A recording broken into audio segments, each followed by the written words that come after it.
Many people have asked me, what was your rock bottom? What was that tipping point that made you quit drinking?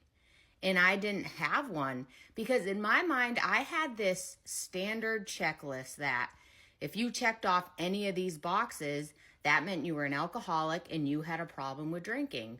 Well, I had never lost a job because of my drinking. I had never gotten a DUI only because I hadn't gotten caught.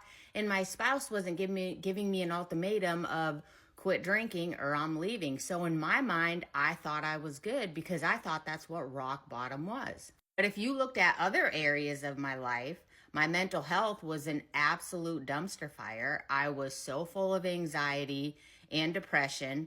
My physical health was taking a toll. I was rapidly gaining weight. And although my spouse wasn't at the point of leaving me, my marriage was definitely taking a hit. My relationship with my kids, it wasn't there. They hated the fact that I drank. They were getting to a place where they didn't want to even be around me when I was drinking.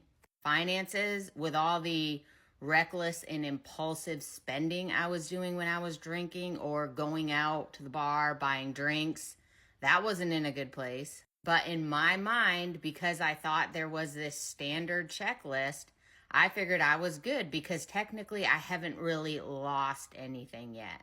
And for me, that was the biggest lie that I believed. Because if you think about it, it's actually sad.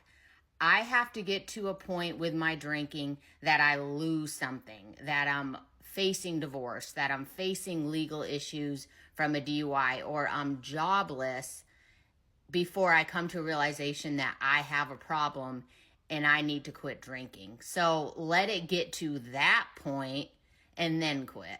When you say that out loud, you hear how stupid it sounds because it is stupid and there is zero logic in that. And I am the type of person that would have just kept on digging anyways. I don't think there technically would have been a rock bottom for me. My 27 months of sobriety started with just a 30-day commitment to not drink. And in my mind, it was literally just a trial period. We're going to see what happens if I don't drink for 30 days. We're going to see if alcohol is really the culprit because I would defend alcohol, even though I had horrible, crippling anxiety and I was on day 4 of a bender. I wouldn't allow myself to even entertain the idea that maybe this is because of my drinking. I would just tell myself, no, we just have chronic anxiety and we need alcohol in order to be able to deal with this anxiety. But of course, when I quit drinking, as the weeks went on, I noticed I had less anxiety. I noticed I had less depression. I noticed I had more energy and motivation. I noticed I was showing up in my marriage. I was showing up for my kids. And my husband and my children definitely noticed that.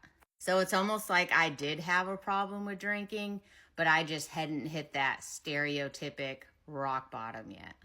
So all that to say, if you're in a hole, stop digging and don't believe this lie that everything has to fall apart in order for you to truly have an issue with alcohol, because so many of us are very high functioning and we can keep it together. I don't know how I did for the most part, but there's other areas that we need to look at, because even though we may not be sitting in a jail cell right now because we got a DUI, how are the other areas of our lives?